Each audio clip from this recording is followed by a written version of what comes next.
खुशामदीद नाजरीन, मैं हूँ आपकी होस्ट आफरीन खान और आप देख रहे हैं शो जिसका नाम है आपकी सहेली।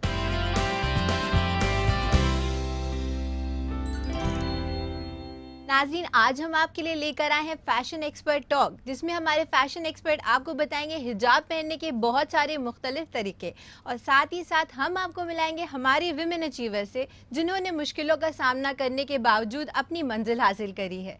इससे पहले शुरुआत करें आज के इस एपिसोड की, चलिए देखते हैं इसकी एक छोटी सी झलक।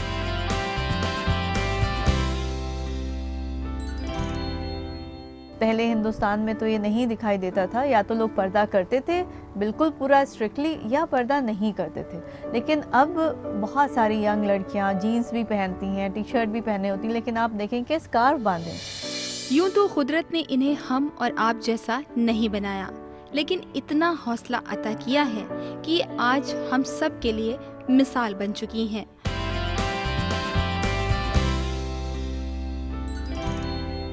तो नाज़रीन, चलिए बढ़ते हैं हमारे पहले सेगमेंट की तरफ, जिसमें हम बात करेंगे हिजाब के बारे में। कितने मुख्तलिफ तरीके हैं हिजाब पहनने के, इसके बारे में बातचीत करने के लिए हमारे साथ स्टूडियो में मौजूद है हमारी फैशन एक्सपर्ट जिनका नाम है अस्मा हुसैन जी। अस्मा हुसैन जी, आपका इस्तकबाल है हमारे इस प्रोग्राम में। Thank you. अस्मा जी, सबसे पहले आपसे मैं ये जानना चाहूँगी, ये हिजाब होता क्या है, इसके बारे में हमें कुछ बताइए। हिजाब बेसिकली, हिजाब का मतलब होता है शर्म, या उसको कहें कि उसको डेरिवेटिव में यूज़ करें तो पर्दा करने को हिजाब कहते हैं। हिजाब करना यानी पर्दा करना। और इसका ये वर्ड तो नया है इस्तेमाल में, अभी कुछ सालों से आया है, मुश्किल से 10-15 साल से हिजाब का लफ्ज़ ज़्यादा इस्तेमाल होने लगा है हिंदुस्तान में। उससे पहले तो बुरखा कहलाता था या पर्दा कहलाता था।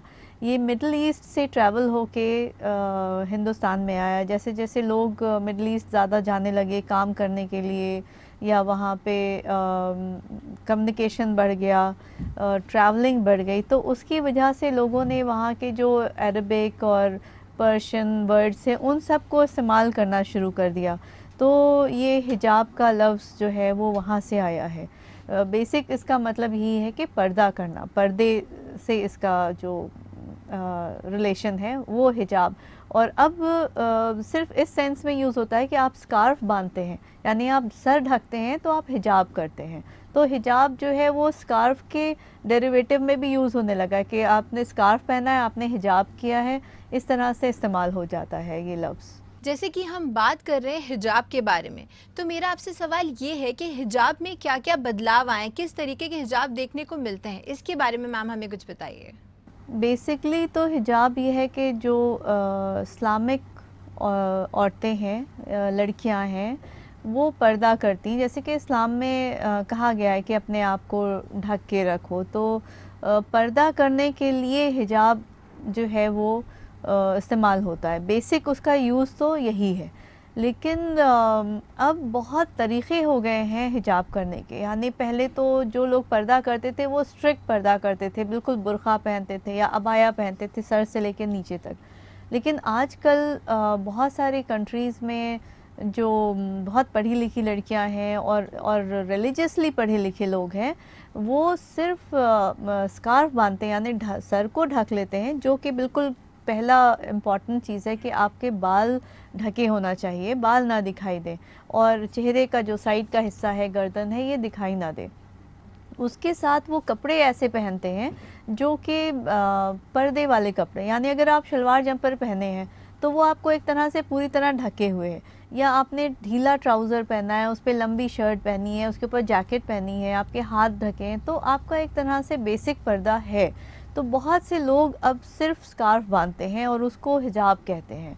तो ये थोड़ा सा एक नई चीज़ है जो पिछले 2 डिकेड से हम लोग देखने लगे हैं ज़्यादा। पहले हिंदुस्तान में तो ये नहीं दिखाई देता था, या तो लोग पर्दा करते थे बिल्कुल पूरा स्ट्रिक्टली या पर्दा नहीं करते थे। लेकिन अब बहुत सारी यंग लड़कियां जीन्स भी पहनती हैं, टी शर्ट भी पहने होती हैं, लेकिन आप देखें कि स्कार्फ बांधें। ख़ास तौर से जो लोग सऊदी अरेबिया या मिडल ईस्ट, दुबई वगैरह में रह लेते हैं, वो जब वापस आते हैं तो वो स्कार्फ बांधे रहते हैं। स्कार्फ बांधने की उनकी ट्रेडिशन जो है वो कायम रहती है, भले ही वो अबाया पहने या ना पहने। तो इसका जो बेसिक पर्पस है वो पर्दा करना है। और अब पर्दे की भी अलग अलग डिग्रीज़ हो गई हैं कि जो जैसा करता है उस हिसाब से अपनी कन्वीनियंस के हिसाब से करने लगा है कि खाली स्कार्फ बांधना है या उसके साथ साथ अबाया भी पहननी है। ये है बेसिक उसका पर्पस, तो पर्दा करना है। मैम अब अगर हम बात करें आजकल के समर सीज़न की, गर्मियों की, तो ये प्रोटेक्शन के तौर पे भी हमें काम आता है, तो इसके बारे में आप हमें कुछ बताइए। डेफ़िनेटली अगर आप देखें कि इंडिया में ख़ास तौर से जो लड़कियां स्कूटी चलाती हैं, वो चाहे किसी भी रिलीजन की हो, वो अब स्कार्फ बहुत टाइट स्कार्फ्स और पूरा मुंह भी ढके रहती हैं, हाथ पे भी ग्लव्स पहने होती हैं, तो वो पूरी तरह से पर्दा करती हैं। लेकिन ये पर्दे की ट्रेडिशन खाली इस्लामिक नहीं है। पर्दा जो है वो हमारे हिंदुस्तान की भी जो प्री इस्लामिक ट्रेडिशन चली आ रही हैं, उसमें भी मुंह ढकने का एक रिवाज होता था। चाहे वो रजवाड़े हों या गांव में भी जो औरतें होती थीं, वो चेहरा ढक के रहती थीं अगर कोई बाहर का इंसान आ जाए। और अगर आप बाहर घर से निकलती थी तो फिर वो कवर्ड डोलियों में या कवर्ड उनके जो भी ऊँट पे या घोड़े के ऊपर सवारी बनाई जाती थी, वो कवर्ड होती थी। तो ये कोई एक पर्टिकुलर रिलीजन का नहीं है, ये एक तरह का एक प्रोटेक्शन है जो आपको फिज़िकल इमोशनल प्रोटेक्शन भी देता है और साथ में वेदर प्रोटेक्शन भी देता है। क्योंकि आप जो आजकल बहुत सारे लोग करते हैं वो वेदर की वजह से करते हैं कि आपका सर, चेहरा, स्किन धूप से ढकी हुई है, तो आपको डायरेक्ट वेदर की जो प्रॉब्लम्स हैं वो झेलना नहीं पड़ती हैं और आपकी स्किन प्रोटेक्टेड रहती है, टैन नहीं होती है, वो उसका अलग फ़ायदा है। It's has a plus benefit for it. Ma'am हिजाब पहनने के बहुत सारे तरीके होते हैं, तो अगर हम बात करें इन्हें पहनने की, तो ये बताइए कि किन किन तरीक़ों से इनको पहन सकते हैं। बिल्कुल बहुत तरह के रैपिंग स्टाइल्स हैं। आप को जो एक स्कार्फ होता है जो स्क्वायर होता है, आप उसको हाफ़ करके और सिंपल तरह से बांध लेते हैं और पीछे वो नॉट हो जाता है। ये एक पर्शियन स्टाइल है। आप पर्शिया में ज़्यादातर देखेंगे कि ईरान में जो लड़कियां हैं वो ऐसे ही सिंपली टाइट स्कार्फ बांधती हैं और पीछे उसको नॉट कर लेती हैं। और सऊदी अरेबिया में सबसे ज़्यादा कह सकते हैं कि फ़ैशनेबल स्टाइल्स इस्तेमाल होते हैं और नए नए तरीक़े वहाँ पे आते रहते हैं। तो वहाँ पे रेक्टेंगुलर स्कार्फ सबसे ज़्यादा यूज़ होता है, यानी कि एक 18 इंचेस बाय 2 मीटर का फैब्रिक, और उसको वो रैप करते हैं 2-3 बार, और उसके बाद उसको आप यहाँ पे साइड में पिन कर लेते हैं, या आपने यहाँ पे लाके साइड में यहाँ पे पिन कर लिया और उसको आप अलग अलग तरह से रैप कर सकते हैं।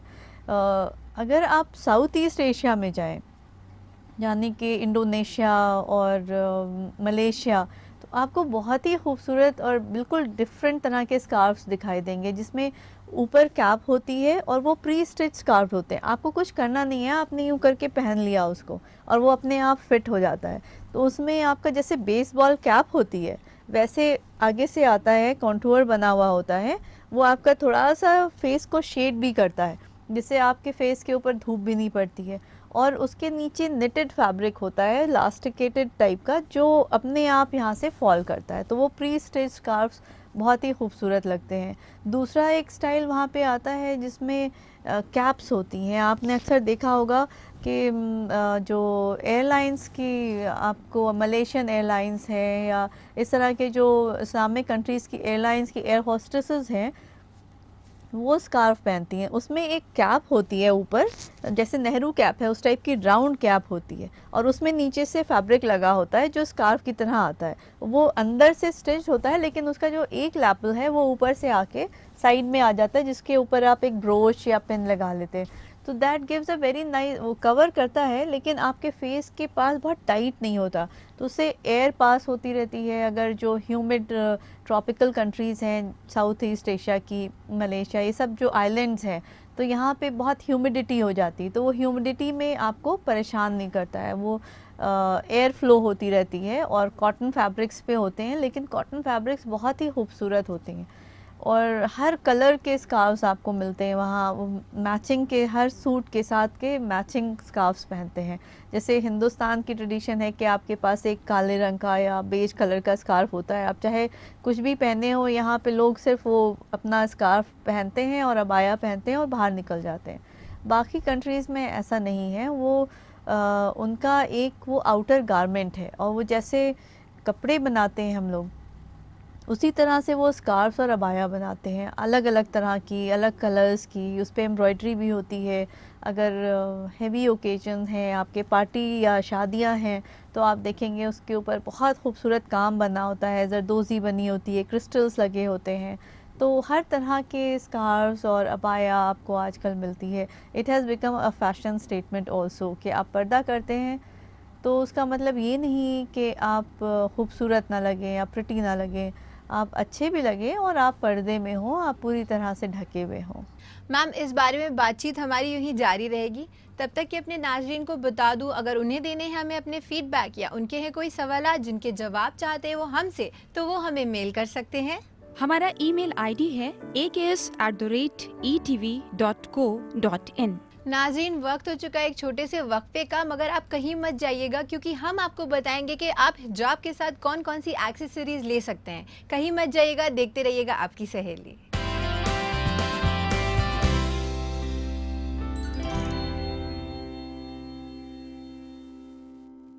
नाज़रीन, एक बार फिर से आपका खैर मकदम है इस प्रोग्राम में जिसका नाम है आपकी सहेली। अस्मा जी, जैसे कि हम बात कर रहे हैं हिजाब के बारे में, कितने सारे मुख्तलिफ तरीके होते हैं हिजाब पहनने के। अब हम आपसे ये जानना चाहेंगे कि ये जो हमारी ख़वातीन होती हैं वो एक फ़ैशन स्टेटमेंट भी बन जाती हैं कई बार हिजाब पहन के, तो इसके बारे में हमें कुछ बताइए। कुछ हद तक कुछ लोगों के लिए फ़ैशन स्टेटमेंट भी है, लेकिन बेसिकली तो लोग पर्दे की वजह से करते हैं, तो वी कैन नॉट डाउट कि वो उनका रीज़न क्या है। ये हम लोग उन्हीं के ऊपर छोड़ते हैं। लेकिन जहाँ तक फ़ैशनेबल उसको बनाने का या स्टाइल स्टेटमेंट बनाने का की बात है, तो बहुत तरह से हम लोग उसको स्टाइल स्टेटमेंट बना सकते हैं, और बहुत ही खूबसूरत तरह से हम डिफरेंट तरह के फैब्रिक्स यूज़ कर सकते हैं, डिफरेंट तरह के ब्रशेज़ यूज़ कर सकते हैं, और आप उसको एसेसराइज़ कर सकते हैं। यानी स्कार्फ्स के नीचे आप की लेसेस लगी हैं, आपकी टैसल्स लगी हैं, वो मेटालिक हो सकती हैं। अगर आप उसको रॉक लुक देना चाहते हैं, तो आप अपने स्कार्फ को, अपने अटायर को रॉक लुक भी दे सकते हैं, और स्टिल आप पर्दे के अंदर रहेंगे। तो ऐसा नहीं है कि आप पर्दा कर रहे हैं तो आप कोई फ़ैशन स्टेटमेंट से दूर चले जाते हैं, या आप खूबसूरत नहीं लगते हैं। आप अपनी गैदरिंग्स में, क्योंकि पर्दा भी एक लेवल पे है, आप पर्दा गैरों से करते हैं, बाहर वालों से करते हैं, जो आपके अपने नहीं है। आपकी फैमिली में आपका ऐसा कोई पर्दा नहीं है जो आपके महरम हैं, भाई हैं, फादर हैं, हस्बैंड हैं, बहनोई हैं, वहाँ पे आपको पर्दा लाजिम नहीं है। तो और जो आपके क्लोज़ फ्रेंड्स एंड फैमिलीज़ हैं उसमें आप जा रहे हैं, तो अगर आप स्कार्फ बांधे भी हैं तो आप उसको स्टाइलाइज़ कर सकते हैं बहुत अच्छी तरह से, बहुत ही खूबसूरत तरीके से आप उसको पहन भी सकते हैं, और उसमें साथ में एक्सेसरीज़ जोड़ सकते हैं, अलग अलग स्टाइल कर सकते हैं। आप अगर बहुत मॉडर्न हैं तो आप उसको मॉडर्न स्टाइल से रैप कर सकते हैं, उसका कलर कॉम्बिनेशन, उसकी एम्ब्रॉयडरी, वो इस तरह से यूज़ कर सकते हैं कि आप जो चीज़ दिखाना चाह रहे हैं, आपने जो पहना हुआ है उसके साथ में वो जाए। ख़वातीन ये चाहती हैं कि वो कॉम्बिनेशन सेट करके चलें, जैसे उन्होंने पोशाक पहना है वैसे ही हिजाब पहने, तो ये कितना सही है?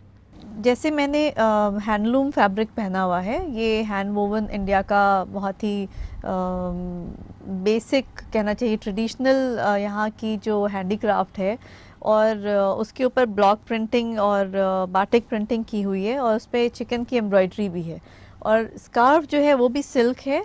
लेकिन अक्सर लोगों को लगता है कि सिल्क जो है हम गर्मियों में नहीं पहन सकते, लेकिन ये उनका मिथ है। आपको जैसे कॉटन जितना कंफर्टेबल होता है, उतना ही कंफर्टेबल सिल्क भी होता है। अगर प्योर सिल्क है तो वो आपको कभी भी गर्मी में गर्म नहीं होने देगा, वो ब्रीथ करता है, और अच्छी सी उसमें एक शाइन होती है। तो आप अगर थोड़ा सा भी कहीं फॉर्मल ओकेजन पे जा रहे हैं, या आप जॉब करते हैं और आपको कोई सेमिनार है या आपका कोई प्रेजेंटेशन है, तो आप अच्छी तरह से, अगर आपने रैप किया है अपना स्कार्फ या अच्छे फैब्रिक का पहना है, तो वो इमीडिएटली इम्पैक्ट देता है कि आप बहुत आर्टिकुलेट हैं। इसका मतलब ये नहीं कि आप अपने आप को दिखा रहे हैं, आप अपना दिखावा कर रहे हैं, बल्कि आप आर्टिकुलेट हैं, स्मार्ट हैं, इंटेलिजेंट हैं। उसके साथ ही साथ आप बहुत प्रेजेंटेबल हैं, अपने आप को इस तरह से रखे हुए हैं कि लोग आपकी पर्सनालिटी से मुतासिर हो सकें। तो उसी तरह से ये मैंने जो अभी पहना है वो भी एक तरीक़ा है कि आप उसको ब्रोच लगा के और अच्छी तरह से आप ड्रेप कर सकते हैं। और आप एसेसरीज़ भी अपनी दिखा सकते हैं, जैसे मैंने एक साइड का ईयरिंग दिख रहा है तो आप थोड़ा सा एसेसरीज़ भी यूज़ कर सकते हैं।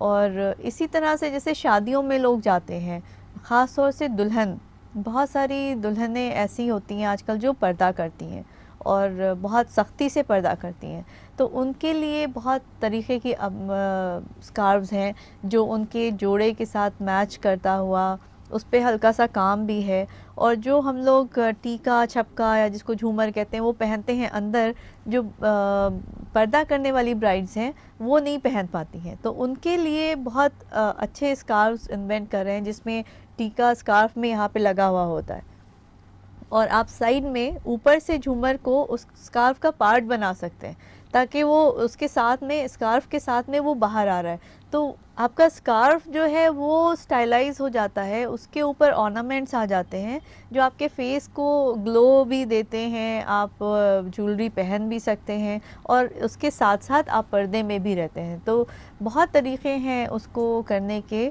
हम लोग आने वाले कई और उसमें बातें भी करेंगे, इसकी दिखाएंगे भी। मैम अब हमें ये बताइए कि जो अलग अलग शख्सियतें होती हैं उस हिसाब से हिजाब को पहनना चाहिए, तो किस किस तरीके से हिजाब पहन सकते हैं, इस बारे में हमें बताइए। एब्सोल्युटली, आप बिल्कुल स्टील बेस्ड या चेन्स होती हैं या आपके ज़िपर्स हैं वो आप स्कार्फ्स में लगा सकते हैं, जैसे आपने ज़िपर लगा हुआ है और आपका ब्लैक स्कार्फ है या स्टील लुक है, वो सारी चीज़ें आप कर सकते हैं। आपको सिर्फ ऐसा नहीं कि आपने ऐसा कुछ किया है तो आपका पर्दा ख़त्म हो जाएगा, आप उसके साथ साथ बहुत सारे लुक्स कर सकते हैं। आप पॉप स्टाइल कर सकते हैं, यानी आपका स्कार्फ जो है वो कार्टून्स और कॉमिक स्टाइल में प्रिंटेड है और आपने उसके ऊपर एक येलो कलर का फ्लावर लगा दिया या पिंक फ्लावर लगा दिया और आपने वैसे ही मैचिंग जूते पहन लिए विद अ सिंपल आउटफिट, तो आपका बिल्कुल पॉप स्टाइल, पॉप आर्ट में आप आ जाएंगे। इसी तरह आप कैश यूज़ कर सकते हैं, जैसे फोक आर्ट है इंडिया की, उसको यूज़ कर सकते हैं। तो आपका स्कार्फ का कलर कॉम्बिनेशन, प्रिंट और स्टाइलिंग कैसी है उसके ऊपर डिपेंड करता है कि आपने अपना फ़ैशन लुक क्या चूज़ किया है। आप अगर बहुत सिंपल हैं तो आप सिंपल तरीके से भी रह सकते हैं, लेकिन सिंपल के साथ साथ जो लोग यंग हैं, जो लड़कियां अभी 16-17 साल की हैं, वो फ़ंकी लुक भी देना चाहती हैं, स्मार्ट लगना चाहती हैं, उसके साथ साथ पर्दा भी करना चाहती हैं, तो वो ये सारे तरीक़े जो हैं यूज़ कर सकती हैं, एक्सपेरिमेंट कर सकती हैं। और अलग अलग ओकेज़न पे डिपेंड करता है कि आप कहाँ जा रहे हैं। अगर आप बहुत पब्लिक प्लेस में जा रहे हैं तो आप बहुत ज़्यादा ऐसा कोई गॉडी स्कार्फ ना पहने जिससे आपकी तरफ बहुत ज़्यादा अटेंशन हो, क्योंकि अल्टीमेटली आपका स्कार्फ पहनने का जो मकसद है वो ये है कि आपकी तरफ लोग अटेंशन ना दें। लेकिन अगर आप अपनी लड़कियों की पार्टी में जा रही हैं या घर की फैमिली ओकेज़न में जा रही हैं तो आप ये सारी चीज़ें कर सकती हैं। तो अलग अलग ओकेज़न के लिए आप अलग अलग स्कार्फ रखें, अलग अलग तरह की स्टाइलिंग यूज़ करें। आप कॉलेज जा रहे हैं तो क्या करेंगे, पार्टी में जा रहे हैं तो क्या करेंगे, ताकि आपका लुक अलग अलग होता रहे, अच्छा भी लगे, आप एक तरह के स्टेल ना लगे और आपका जो पर्दा करने का जो बेसिक पर्पस है वो भी सॉल्व हो, वो उससे आप हट ना जाएं। That is. मैम आप हमारे प्रोग्राम में आई और आपने हमें हिजाब के बारे में इतनी सारी दिलचस्प जानकारियाँ दी, इसके लिए आपका शुक्रिया।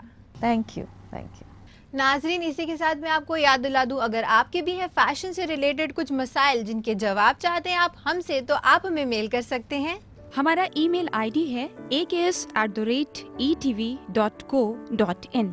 नाजरीन, अब वक्त हो चुका है एक छोटे से वक्फे का, मगर आप कहीं मत जाइएगा क्योंकि हम आपकी मुलाकात कराएंगे हमारे विमेन अचीवर से। कहीं मत जाइएगा, देखते रहिएगा आपकी सहेली।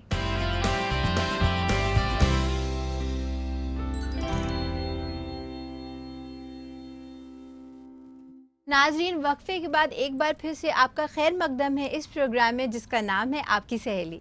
तो नाजरीन, चलिए बढ़ते हैं हमारे दूसरे सेगमेंट की ओर जिसका नाम है हौसलों की उड़ान, जिसमें हम आपकी मुलाकात कराएंगे हमारे विमेन अचीवर से। तो चलिए देखते हैं। आज का सेगमेंट है हौसलों की उड़ान, जिसमें हम हर हफ्ते एक ऐसी खातून की इज्जत अफजाई करते हैं जिन्होंने अपने हौसलों से अपना तो मर्तबा ऊंचा किया ही है, बल्कि मुआशरे की उन तमाम ख्वातीन को मुतासिर किया जो हिम्मत तो रखती हैं लेकिन पहला कदम उठाने से खौफज़दा रहती हैं। सारे सपने कहीं खो गए, हाय हम क्या से क्या हो गए, सारे सपने कहीं खो गए, हाय हम क्या से क्या हो गए। यूं तो कुदरत ने इन्हें हम और आप जैसा नहीं बनाया, लेकिन इतना हौसला अता किया है कि आज हम सब के लिए मिसाल बन चुकी हैं। 25 दिसंबर 1988 को एक मिडिल क्लास घराने में पैदा हुई ये हैं शबीना। इनकी पैदाइश तो हर उस आम बच्ची की तरह ही हुई, लेकिन शायद कुदरत को कुछ और ही मंजूर था। क्या से क्या हो गए। इस छोटी सी उम्र में जब जिंदगी शुरू ही हुई थी और जिंदगी के तमाम रंगों को जीने के दिन थे, तो बुखार की वजह से शबीना की आंख की रोशनी चली गई और इनकी दुनिया बेरंग हो गई। सिर्फ आंख की बिनाई जाने का ही मलाल शबीना को नहीं था। सितम ज़रफ़ी ये थी कि इस बीमारी ने शबीना को चलने से भी महरूम कर दिया।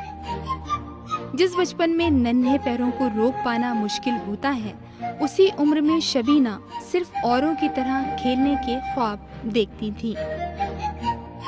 इस मुसीबत की वजह से शबीना का खानदान तो गमज़दा था ही, लेकिन इस बच्ची पे जो गुजरी होगी इसका अंदाज़ा लगाना नामुमकिन नहीं तो मुश्किल ज़रूर है। लेकिन कुदरत ने शबीना की किस्मत में शायद कुछ और ही लिखा था, क्योंकि माली हालात कमज़ोर होने के बावजूद इनकी मौसीकी के शौक़ ने इनके वालिदैन को इतना मुतासिर किया कि वो शबीना को मौसीकी की तालीम दिलाने के लिए मजबूर हो गए। पल पल तेरी याद सताए ओ पिया, तुझ बिन जीने की सोचूं तो धड़के हाय मेरा जिया। तालीम मुकम्मल होने के बाद अब तक शबीना 13 से ज़्यादा शोज़ कर चुकी हैं, जिसमें लखनऊ का युवा और लखनऊ महोत्सव भी शामिल है। लाइव परफॉर्मेंस के अलावा शबीना अपनी आवाज़ टीवी और रेडियो में भी दे चुकी हैं।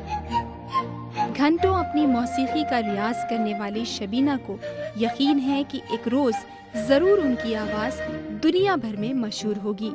शबीना की ख्वाहिश पे आपकी सहेली बस उनसे सिर्फ इतना कहना चाहेगी, है हौसला अगर तो वो मंजर भी आएगा, प्यासे के पास चलकर समंदर भी आएगा, लगता यही है सबको शबीना के हाथ में, एक रोज जगमगाता मुकद्दर भी आएगा। मुझे थोड़ा मन में ये रहता था कि अगर मुझ में भी मैं स्कूल में जाती तो मैं भी सोसाइटी से कनेक्ट होती और सब मुझसे भी टॉक करते, मुझसे भी कनेक्ट होते सब लोग। तो ऐसे मुझे एक बार लगा कि मैं भी कुछ कर सकती हूँ। हमें यकीन है कि जिस तरह शबीना की आवाज़ और इनके फ़न को करीब की समाअतों ने महसूस किया है, उसी तरह इस आवाज़ की दस्तक और आहट को हमारी वो तमाम ख़वातीन महसूस करेंगी जो आपकी सहेली के इस ख़ास सेगमेंट को देख रही हैं।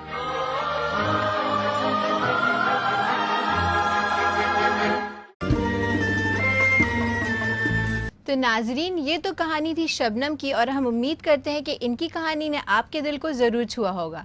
इसी के साथ मैं आपको याद दिला दूं, अगर आपने भी किया है कुछ ऐसा काम और आप चाहते हैं आपको हम दिखाएं अपने इस प्रोग्राम में, तो आप हमें अपनी डिटेल्स मेल कर सकते हैं। हमारा ईमेल आईडी है aks@etv.co.in। तो नाजरीन, इसी के साथ वक्त चुका है हम अपने प्रोग्राम को यही ख़त्म करें, लेकिन होगी आपसे फिर मुलाकात और आपको देंगे हम बहुत सारी दिलचस्प जानकारियाँ। तब तक के लिए हमारी पूरी टीम को दीजिए इजाज़त। अल्लाह हाफिज़।